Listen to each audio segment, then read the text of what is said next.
என்னடி கல்யாணத்துக்கு போற மாதிரி ரெடி ஆயிட்டு வந்திருக்க? என்னம்மா இப்படி கேட்டுட்ட? தம்பியோட நிச்சயதார்த்தம், நம்ம இப்படி கூட போலனா எப்படி? பின்ன எப்படி அந்த குடும்பத்துக்கு நம்மளோட மதிப்பு தெரியும்? நீ பேசி அவன் மனசை மாத்துவேன்னு பார்த்தா இப்ப அவன் பேசி நீ மாறி வந்து நிக்கிற. கம்பெனியை பார்க்க போறேன்னு சொல்லிட்டு கல்யாணத்துக்கு நாள் குறிச்சிட்டு வந்திருக்க. என்னம்மா பண்ண சொல்ற? எல்லாம் நேரம். மத்த பசங்களாம் தரதலே அலையறாங்க, நம்ம தம்பி மட்டும் நம்ம சொன்ன பேச்ச மீற மாட்டேங்கிறானே நினைச்சேன். கண்ணு வச்ச மாதிரி இப்ப அவனும் அந்த பொண்ணு தான் பிடிச்சிருக்குங்கிறான். முந்தியாவது பரவாயில்ல, அப்படி இப்படின்னு ஏதாவது சொல்லலாம். இப்ப அந்த பொண்ணு இவனை விரும்புதாமே, 2 பேரும் பேச ஆரம்பிச்சிட்டாங்களாம். எனக்கு அந்த வீட்டுல சம்பந்தம் பண்ண சுத்தமா பிடிக்கலடி. ஏமா எனக்கு மட்டும் பிடிச்சா இருக்கு? பிடிச்சா போறோம், உன் பிள்ளைக்கு பிடிச்சிருக்கேம்மா. இதெல்லாம் எப்பதான் நடந்ததோ? எல்லாத்துக்கும் உங்க அப்பா தான் காரணம். நான் முந்தையே சந்தேகப்பட்டேன். அம்மா அம்மான்னு வர்ற பிள்ளை இப்ப அப்பா அப்பான்னு அவர் காலையே சுத்திக்கிட்டு இருக்கானேன்னு. இப்பதான் எல்லாம் புரியுது. விடுமா, அவனுக்கு பிடிச்சிருக்கு. அப்பா சொல்லிலாம் ஒரு பொண்ணை பார்த்து லவ் பண்ணுவானா என்ன? அவன் லவ் பண்றதுனால அப்பா சப்போர்ட் பண்ணிருக்கலாம்.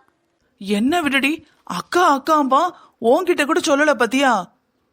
இந்த பசங்களுக்கு இந்த காதல் கல்யாணம் இதுக்கு முன்னாடிதான் அம்மா அக்கா எல்லாம். காதலும் கல்யாணமும் வந்துருச்சுன்னா நம்ம எல்லாம் கண்ணுக்கே தெரிய மாட்டோம். ஏண்டி, இதுக்கப்புறம் இது தடுக்க வர வழியே இல்லையாட்டி? இல்லம்மா, இதுக்கப்புறம் ஒன்றும் பண்ண முடியாது. 2 பேரும் ஒருத்தருக்கு ஒருத்தர் நெருங்கி பழக ஆரம்பிச்சிட்டாங்க. இதுக்கப்புறம் பேசி பிரிக்கிறதுலாம் நடக்காத காரியம். அவன் வேற உன் புள்ள தூங்குற நேரம் தவிர எல்லா நேரமும் அந்த பிள்ளை கிட்ட தான் பேசிக்கிட்டு இருக்கான். இந்நேரத்துக்கு மனசுக்குள்ள குடும்பம் நடத்தவே ஆரம்பிச்சிருப்பாங்க. நமக்கு தெரியாம அங்க எங்கன்னு சுத்தி இருப்பாங்க. இவனுக்கு என்ன பிடிக்கும், அவளுக்கு என்ன பிடிக்கும், எல்லாத்தையும் டிஸ்கஸ் பண்ணிருப்பாங்க. கிட்டத்தட்ட சொல்ல போனா புருஷன் முன்னாடி மாதிரியே நினைக்க ஆரம்பிச்சிருப்பாங்க. எல்லாம் என் நேரம், என் தலை விதி. உன்னை எப்பேற்பட்ட இடத்துல கல்யாணம் பண்ணி கொடுத்துருக்கேன், இவனை எப்படிப்பட்ட இடத்துல கல்யாணம் பண்ணி கொடுக்க போறேன்னு பாத்தியாடி? சரிம்மா, இது நம்ம கைய மீறிடுச்சு. ஆனா கல்யாணம் பண்ணி எங்க போவா? இந்த வீட்டுக்கு தானே வருவா, எங்க தானே வாழணும். அப்ப பாத்துக்கலாம். ஆமா, இப்பவே தடுக்க முடியல. இந்த வீட்டுக்கு வந்தா மட்டும் நம்மளால என்னடி பண்ண முடியும்? எல்லாம் உன் கையில தான்மா இருக்கு. நீ தானே மாமியாரு. ஆசை 60 நாள், மோகம் 30 நாள் சொன்னாங்கல்ல. எல்லாம் கல்யாணத்தை புதுசுல கொஞ்சம் விட்டு பிடிச்சிட்டு அதுக்கப்புறம் மாமியார் கெத்த காட்டு. ஆமாண்டி, கல்யாணத்தை நிறுத்து, அவனுக்கு அட்வைஸ் பண்ணுன்னு சொன்னா கல்யாணத்துக்கு நாள் குறிச்சு வந்துட்டு இப்ப நான் மாமியார் கத்த காட்டணுமா? எதுக்கு?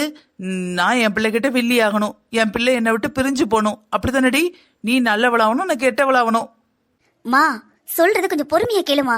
நான் ஏதாவது ஒண்ணு சொல்றேன்னா அதுல நிறைய அர்த்தம் இருக்கும், நிறைய காரணம் இருக்கும். இதோ பாருமா, வீட்டுக்கு வந்தோடனே ஒத்த மருமகன்னு அன்பை பொழிய ஆரம்பிச்சிடாத. அதுக்கப்புறம் எல்லாம் அவ கையில போயிரும். சும்மாவே நல்லா படிச்சிருக்கா, பெரிய வேலையில இருக்கா, உன்னை மதிக்க போறதே கிடையாது. என்னடி மதிக்க போறது கிடையாது? என்ன கிடையாதுன்னு கேக்குற? நான் என்ன சோத்து களைஞ்சுக்கிட்டு இருக்கேனா? இல்ல என்கிட்ட காசு பணம் இல்லையா? என்கிட்ட இருக்கிற சொத்துக்கு 3 தலைமுறை உட்காந்து சாப்பிடலாம். இந்த 3 தலைமுறை சொத்துக்கும் உன் முன்னாடி வந்து கை கட்டி நிப்பா நினைச்சியா? இது அவ புருஷன் சொத்து, உரிமையா புருஷனை வச்சு வளைச்சு போட்டுருவா. இந்த பாரடி, அவ நல்ல பெரிய வேலையில இருந்து படிச்சு அதனால எனக்கு எந்த பிரச்சனையும் இல்ல. நம்ம தம்பி அவளை விட அதிகமா சம்பாதிக்கிறான், அதிகமா படிச்சிருக்கான். பின்ன என்ன? பின்ன எதுக்கு நம்ம பயப்படணும்? இந்த பாருமா, எப்பவுமே ஆம்பளை பசங்களை விட பொண்ணுங்க எல்லாத்துலயும் கம்மியா இருந்தாதான் நமக்கு நல்லது. ஆனா இவ எல்லாத்துக்கும் சரி சமமா இருக்கா. வந்த உடனே கெத்தா இருந்துக்க, இல்ல அவ உன்னை அப்படியே காலடி போட்டு மிதிச்சிருவா, பாத்துக்க. என்னத்த என்ன நடந்துட்டு இருக்கு?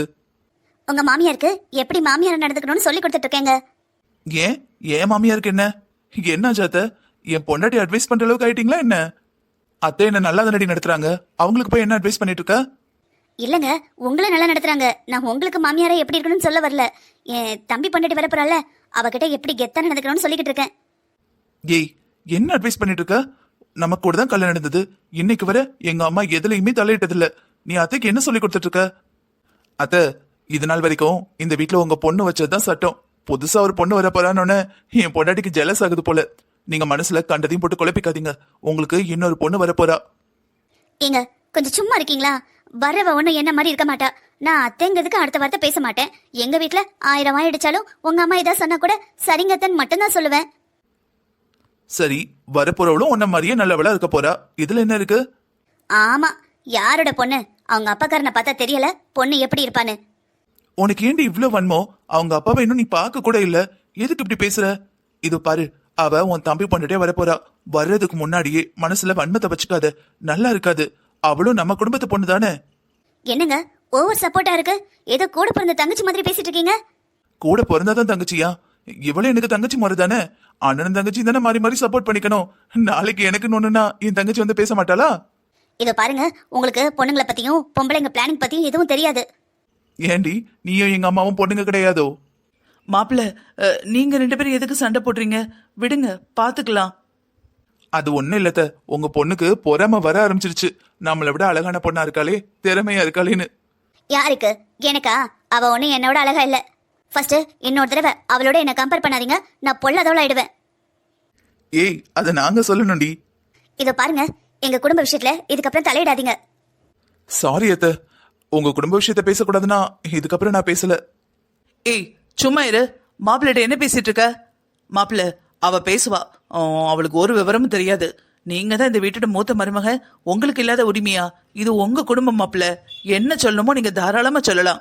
எதையும் யாருக்காகவும் யோசிக்க வேண்டாம். ஆமா, இவர்கிட்ட இப்பவே சொல்லிவை, அவங்க வீட்ல போய் இப்படி என் கூட எல்லாம் பேசக்கூடாதுன்னு.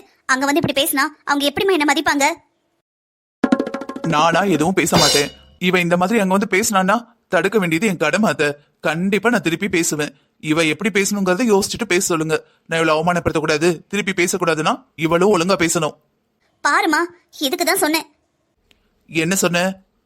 அது ஒண்ணும் இல்ல மாப்பிள்ள, எங்க வீட்டுல இவளுக்கு எப்பொழுது வாய் அதிகம்தான். இருங்க மாப்பிள்ள, நான் போய் உங்க மாமாவை பார்த்துட்டு வரேன். ஏய், என்னடி மூஞ்ச உருன்னு வச்சிருக்க? பார்க்க நல்லாவே இல்ல. இப்படி வந்தனா துர்கா தான் உன்னோட அழகா தெரியவா பாத்துக்க. மா, நான் பேசாம தானே இருக்கேன், இவரையும் பேசாம இருக்க சொல்லு. தேவையில்லாம அட்வைஸ் பண்ண வேணாம். இது பாருமா, உனக்கே இவ்வளவு கோவம் வருது. நான் என்னைக்காவது உனக்கு இவ்வளவு அட்வைஸ் பண்ணிருக்கேனா? அப்ப யோசிச்சு பாரு, நீ ஏதோ தப்பு பண்ற. தப்பு பண்ணக்கூடாதுன்னு சொல்ற. நான் பேசினதையே உன்னால தாங்கிக்க முடியல. நீ இப்படியே அங்க பேசினா உன்னை வேற யாராவது அவமானப்படுத்திட்டா என்ன பண்றது? எங்க வீட்டுக்கு கல்யாணம் பண்ணி வந்த, எங்க அம்மா உனக்கு எல்லா உரிமையும் கொடுக்கலையா? உன்கிட்ட என்ன நம்ம சொத்தை கணக்கு வழக்க எல்லாத்தையும் ஒப்படைக்கிறேன்னு சொன்னாங்க. நீ தான் வேணான்னு சொல்லிட்ட. இதோ பாருங்க, எங்க வீட்ல உங்க வீட்ல அளவுக்கு இல்லாட்ட கூட ஓரளவுக்கு காசு பணம் இருக்கு. நான் ஒன்னும் குடிகார வீட்டு பொண்ணு கிடையாது. நான் ஒன்னும் சோம்பேறி வீட்டு பொண்ணு கிடையாது.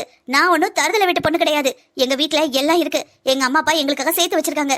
நான் பிறக்கும் போதே பணக்காரியா தான் பிறந்தேன். உங்க அளவுக்கு இல்லைன்னா கூட நாங்களும் நல்ல கௌரவமான குடும்பம் தான். எதுக்கு சம்பந்தம் எல்லாம் பேசிட்டு இருக்க? நான் அப்படி ஒண்ணும் சொல்லலையே. தம்பிக்கு பொண்டாட்டின்னு ஒருத்தி வந்தா எல்லா உரிமையும் அவளுக்கு தானே போகும். அதை நீ அக்செப்ட் பண்ணி தான் ஆகணும்னு சொன்னேன். இங்க பாருங்க, என் தம்பிக்குன்னு யார் வந்தாலும் சரி, எனக்கு அப்புறம் தான் எல்லாரும். வாங்க வாங்க, உள்ள வாங்க எல்லாரும். எல்லாரும் உள்ள வாங்க. வாங்க உட்காருங்க. என்னம்மா, எத்தனை சொல்லிட்டேன், உள்ள வந்து உட்கார மாட்டேங்கிறாங்க. இருக்கட்டும், எல்லாரும் சேர்ந்தாப்புல உட்கார உங்க வீட்ல இடம் கூட இல்ல. என்னம்மா, 4 பேர் தான் வந்திருக்காங்க, உங்க வீட்ல உட்கார இடம் இல்லைங்கிறாங்க. இந்த வீட்ல வச்சுதான் என் தங்கச்சியோட ஃபங்க்ஷனை பண்ணோம். கிட்டத்தட்ட 100-150 பேர் வந்திருந்தாங்க. எல்லாரும் இந்த ஹால்ல தான் உட்கார்ந்துருந்தாங்க. 100-150 பேர் இந்த ஹால்லையா? அது சரி, அவங்க எல்லாம் நிக்க கிடைக்கிற இடத்துல உட்கார்ற கோஷ்டியா இருக்கும். நாங்க அப்படி இல்ல, நின்னுகிட்டே பேசலாம், ஒன்னும் பிரச்சனை இல்ல. பாப்பா, நீ என்ன பேசுற? அப்பா, உங்க இஷ்டத்துக்கு வரணும். நீங்க இங்க வந்தாச்சு. நீங்களும் உங்க மாப்பிள்ளைய அமைதியா இருக்கிறதா இருந்தா மேற்கொண்டு பேசலாம். என்னம்மா, எல்லாரும் கல்யாணத்துக்கு சம்மதிச்சிட்டாங்க, சந்தோஷமா இருக்கு அப்படின்னு சொல்லிட்டு இருந்த இவங்க என்ன ஓவர் பில்டப் பண்ணிட்டு இருக்காங்க? சும்மா இருடி, எதுனாலும் அப்புறம் பேசலாம். என்ன வீட்ல யாரையும் காணோம்? என்னம்மா, உங்க வீட்ல எல்லாரும் நல்லா இருக்காங்களா? எப்ப வந்த? நான் நீங்க வரதுக்கு ஒரு 1 hour முன்னாடி தான் வந்தேன் அங்கிள். எல்லாரும் நல்லா இருக்காங்க. நீங்க எல்லாரும் எப்படி இருக்கீங்க? நல்லா இருக்கிறோம். எங்களுக்கு பக்கத்துல முக்கியமான ஒரு ஃபங்க்ஷன் போக வேண்டியிருக்கு. அதான் என் பொண்ணை எல்லாம் பேசி முடிச்சிட்டாளே. ஜஸ்ட் இன்னைக்கு நல்ல நேரம். நாங்க ஒரு தடவை பொண்ணை நேர்ல பார்க்கணும்னு என் பொண்ணு ஆசைப்பட்டா, அதான் வந்தோம். பாரு, உட்கார்ந்தாவது பேசலாம். ஏதோ தப்பா நினைக்க போறாங்க. ஒன்னும் வேண்டாம். இந்த வீட்டோட வாசப்படியே மிதிக்க கூடாதுன்னு நினைச்சேன். என்னை கூட்டிட்டு வந்து நடு வீட்டுல நிக்க வச்சிட்டீங்க. அது பத்தாதா, இன்னும் உட்காந்து நல்ல தலைவாழைகளை போட்டு விருந்து சாப்பிடணுமா? அமைதியா இருங்க. பாரு, நான் என்ன சொல்றேன்னு புரிஞ்சுக்க ட்ரை பண்ணு. இல்லங்க, நீங்க என்னெல்லாம் பண்ணிருக்கீங்கன்னு எனக்கு எல்லாம் தெரிஞ்சிருச்சு. எல்லா கதையும் வீட்டுல போய் வச்சுக்கிறேன். அமைதியா இருங்க. எப்படி இருக்கீங்க சித்தி? நல்லா இருக்கேனுங்க தம்பி. நீங்க நல்லா இருக்கீங்கல்ல? நீங்க ஃபாரின்ல இருக்கீங்க. நாங்க இப்பதான் தடவை பாக்குறோம். எனக்கு பார்வதி மட்டும் தான் தெரியும், மீதி யாரையும் தெரியாது. முந்தி வந்திருந்தாங்கல்ல, அப்பா அவங்களுக்கு மட்டும் தெரியும். மீதி எல்லாரையும் நான் இப்பதான் பார்த்தேன். ஏன் சித்தி தயங்கி தயங்கி பேசுறீங்க? என் பேரு ஆனந்த். ஆனந்த்னே கூப்பிடுங்க. ஐயோ, அதை எப்படி தம்பி பேர் சொல்லி கூப்பிடுறது? நான் வந்த உடனே உங்களை சித்தின்னு கூப்பிட்டுட்டேன். நீங்க பேர் சொல்லி கூப்பிடலன்னா எப்படி? சரி சரி, அப்ப உங்களை சித்தின்னு கூப்பிடக்கூடாதுன்னா நான் கூப்பிடலப்பா. என்ன ஆனந்த் நீங்க? நான் பேர் சொல்லியே கூப்பிடுறேன். ஹாய் ஆனந்த், என் பேரு முத்து. ஹாய்மா. ஓ, நீங்க என்னோட பெரியவங்களா இருப்பீங்களோ? அப்ப நான் உங்களை அண்ணானே கூப்பிட்டுக்கிறேன். நீங்க எந்த வருஷம்? என் டேட் ஆஃப் பர்த் 1985மா. ஓகே ஆனந்தண்ணா, அப்ப நீங்க எனக்கு அண்ணா தான். சரி சரி, எங்களுக்கு நேரமாகுது, பொண்ணை வர சொல்லுங்க, பார்த்துட்டு கிளம்புறோம். முத்து போய் தங்கச்சி கூட்டிட்டு வா. இதை கூட்டிட்டு வரேம்மா. எப்படி இருக்கம்மா? நல்லா இருக்கேனுங்க மாமா, நீங்க எப்படி இருக்கீங்க? நான் நல்லா இருக்கேன். மகாலட்சுமி மாதிரி இருக்கேம்மா. இன்னைக்கு என் கண்ணே நிறைஞ்சு போச்சு. சின்ன வயசுல எங்க அம்மாவை பார்த்த மாதிரி இருக்கு. தேங்க்ஸ் மாமா. இன்னைக்கு ஆபீஸ் லீவாமா? ஆமாங்க மாமா, நைட்டு அஸ்வின் கால் பண்ணி சொன்னாரு, அதான் நேற்று நைட்டே ஆஃபீஸ்க்கு இன்ஃபார்ம் பண்ணிட்டேன். இன்னைக்கு லீவு தான் மாமா. என் மாமன் இன்னைக்கு மிஸ் பண்ணிட்டான். வாடான்னு சொன்னேன் பாத்துக்கோ. இன்னைக்கு ஏதோ முக்கியமான மீட்டிங் இருக்கான். சொன்னாருங்க மாமா, வீடியோ கால் பேசினாரு, அப்ப சொன்னாரு. அதானே, சரி சரி, சந்தோஷமா இருந்தா சரி. ஒரு நல்ல நாளை குறிச்சிட்டு வந்துட்டோம். சந்தோஷம் தானே? சந்தோஷம் தான் மாமா. மாமா, நீங்க இவ்வளவு சீக்கிரம் நாள் குறிப்பீங்கன்னு நினைக்கவே இல்லை. ரொம்ப சந்தோஷமா இருக்கு. ரொம்ப தேங்க்ஸ் மாமா. எதுக்குமா? இது என்னோட கடமை இல்ல? மத்தவங்க வீட்ல எல்லாம் பொண்ணை பெத்தவங்க, பொண்ணு கூட பிறந்தவங்கன்னு எல்லாரும் வந்து செய்வாங்க. எங்களுக்கு அந்த கொடுப்பனை இல்ல, மன்னிச்சுக்கோங்க அண்ணே. உங்களுக்கு பாரமா தான் நாங்க இருக்கோம். என்ன சிவஞானம் பேசுற? உன்னை நான் எனக்கா பிரிச்சு பாத்திருக்கேனா? நீ என் கூட பிறந்து தங்கச்சி தான். நம்ம ரெண்டு பேரும் ஒண்ணுக்கு ஒண்ணு ரத்த சொந்தம் இல்லாம இருக்கலாம். சம்மந்தம் பண்ணிட்டாலே அண்ணன் தங்கச்சி தானம்மா. இதுக்கப்புறம் இதுவும் என் குடும்பம் தான். இவர் எப்படி அங்க போனாரு? இங்கதான் நின்னாரு, எப்படி போனாரு? கொஞ்சம் அமைதியா இருங்கம்மா. நீங்க வேற, உங்களுக்கு புருஷன் அங்க போய் பேசுறதும் தெரியாது, புள்ள அங்க போறதும் தெரியாது. எல்லாம் முடிஞ்சதுக்கு அப்புறம் லேட்டா தான் ரியாக்ஷன் பண்ணிட்டு இருப்பீங்க. மாமா சொல்றதுல எந்த தப்பும் இல்ல சித்தி. சம்மந்தம் பண்ணியாச்சு. அண்ணனா நான் இருக்கேன், அப்பாவா மாமாவா மாமா இருக்காரு. நீங்க எது கவலைப்படுறீங்க? துர்கா, போ மாமா காலில் விழுந்து ஆசீர்வாதம் வாங்கிக்க. அப்படியே உங்க அத்தை காலையும் போய் விழுந்து ஆசீர்வாதம் வாங்கிக்க. சரிங்கக்கா. அதெல்லாம் வேண்டாமா? என்ன ஆசீர்வாதம் பண்ணுங்க மாமா. நல்லா இருமா, நல்லா இரு. அஸ்வினும் நீயும் 100 வருஷம் சந்தோஷமா வாழணும். அத்தை, என்கிட்ட யாரும் ஆசீர்வாதம் வாங்க வேண்டாம். அதான் அவர்கிட்ட வாங்கியாச்சுல, போதும். ஒரு வீட்டுல ஒருத்தர்கிட்ட வாங்கினா போதும். இப்பெல்லாம் காலம் மாறிடுச்சு, யாரும் யார் காலில் விழுந்து ஆசீர்வாதம் வாங்குறது இல்ல. விடுங்க சித்தி, அதான் மாமா ஆசீர்வாதம் பண்ணிட்டார்ல. அப்புறம் வர ஆகஸ்ட் 22ஆம் தேதி கல்யாணத்துக்கு நாள் குறிச்சிருக்கோம். கல்யாணத்தை கிராண்டா பண்ணணும்னு தான் ஆசை. இருந்தாலும் ரொம்ப கிராண்டா பண்ணும்போது எங்க சொந்தக்காரங்க எல்லாரும் வருவாங்க. என்ன இந்த வீட்லயா பொண்ணு எடுத்திருக்கேன்னு கேட்பாங்க. என் பையன் விரும்புறான். அதனால நம்ம முடிஞ்சளவு சொந்தக்காரங்க ரொம்ப கம்மியா நெருங்கின சொந்தத்தை வச்சு மட்டும் கல்யாணத்தை முடிச்சுக்கிடலாம். வர்ற 22ஆம் தேதி கல்யாணத்தை வச்சுக்கிடுவோம். பாரு, நம்ம 2 நாள் குறிச்சோம்லாமா? 2 நாளையும் சொல்லிடலாம். அவங்களுக்கு எது வசதிப்படுதுன்னு பார்த்துட்டு சொல்லட்டும். இல்லண்ணே, இருக்கட்டும். 22ஆம் தேதியே நல்ல நாள் தான். அன்னைக்கே கல்யாணத்தை வச்சுக்கிடுவோம். நாங்க பொண்ணுக்கு ஏதாவது போடணும்ல, அதை பத்தி நம்ம இன்னும் பேசவே இல்லையே. என்ன சிவஞானம் பேசுற? உன் பொண்ணே தங்கம் தான்.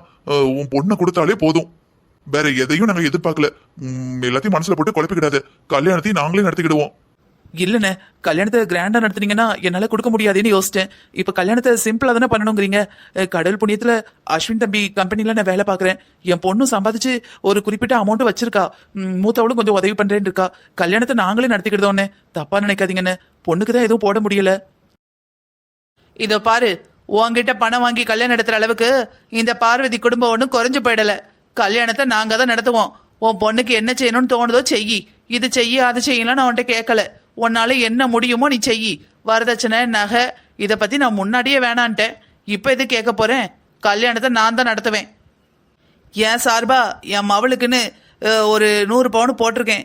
என் மருமகளுக்குன்னு ஒரு 50 பவுன் சேர்த்து வச்சிருக்கேன். ஏன்னா மருமக கடைசி வரைக்கும் என் கூட தானே இருக்க போறா. இதுக்கப்புறம் அடிக்கடி எங்ககிட்ட இருந்து வாங்கிக்கிடுவா. எங்க சொத்து பத்து எல்லாமே அவளுக்கு தானே. இதுக்கப்புறம் காலையில என் மகன் கிட்ட கொடுத்து விட்டேன்ல, அந்த நகைலாம் என் மருமகளுக்கு தான். நகை கொடுத்து விட்டீங்களா? என்னம்மா நடக்குது? கல்யாணம் பிடிக்கலன்னு சொல்லிக்கிட்டு இருந்தீங்க, இவளை பிடிக்கலன்னு சொல்லிக்கிட்டு இருந்தீங்க. ஆனா நகை கொடுத்து விட்டுருக்கீங்க. எல்லாத்தையும் எங்கிட்ட புலம்பிக்கிட்டு இருந்தீங்க. நகை கொடுத்துன்னு சொல்லவே இல்லை. ஏய், 1000 தான் பிடிக்கலன்னு சொன்னா கூட இவ தானே என் மகன் பொண்டாட்டி, இவ தானே என் மருமக. எனக்கு இஷ்டம் இல்லதான். அதுக்காக மருமகளை அவளுக்கு செய்ய வேண்டியதை நான் செஞ்சுதான் ஆகணும். ஒரு மாமியாரா என் கடமையிலேருந்து தவிர நான் விரும்பல. பார்த்துக்கோ, அவங்க எப்படி நடந்துக்கிறாங்களோ அதை பொறுத்து நான் நடந்துக்கிடுவேன். இது சூப்பர் அத்தை. அந்த பொண்ணு பாசமா நடந்துக்கிட்டா நீங்க பாசமா நடந்துக்கங்க. இல்ல கொஞ்சம் கோவமா நடந்தா அதுக்கேத்த மாதிரி நடந்துக்கங்க. இதைத்தான் நானும் உங்க பொண்ணு கிட்ட சொன்னேன். பாத்தியா, உங்க அம்மாவுக்கு அனுபவம் பேசுது. உனக்கு அனுபவம் பத்தலடி. ஓ, அப்ப இது அவங்க கொடுத்து விட்டதா? நான் நினைச்சேன் நகையெல்லாம் புதுசா இருக்கே அப்படின்னு. அப்புறமா கேட்கலாம் நினைச்சேன். எல்லாமே ரொம்ப அழகா இருக்குதே. எல்லாம் உங்க செலெக்ஷனா தான் இருக்கணும். நல்ல ட்ரெண்டிங்கா இருக்கு, அழகா இருக்கு. என் தங்கச்சிக்குனே எடுத்த மாதிரி இருக்கு.